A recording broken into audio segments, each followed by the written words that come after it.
ভাষা আন্দোলনের জন্য প্রাণ পেয়েছিল।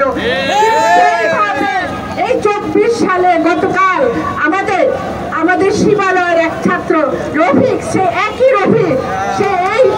রফিক আবার কিন্তু প্রাণ দিয়েছে এই বিজয়ের জন্য, এই বিপ্লবের জন্য।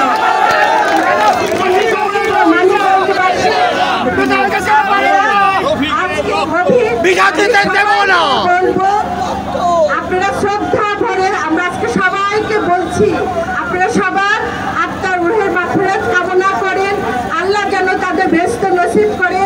আর তারা জীবন দিয়ে আমাদের প্রমাণ করে দিয়েছে কিভাবে অন্যায়ের বিরুদ্ধে লড়তে হয়,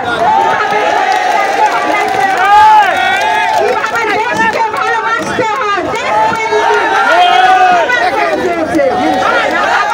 মানিকগঞ্জবাসী করে দেন, আপনারা সেটা প্রমাণ করে। নিজেকে বাংলাদেশি বলে পরিচয় হতে চেয়েছিলেন না, স্বাধীন বাংলা চেয়েছিলেন, সেটা তো আমরা পেয়েছি, স্বাধীন বাংলাদেশ আবার পেয়েছি।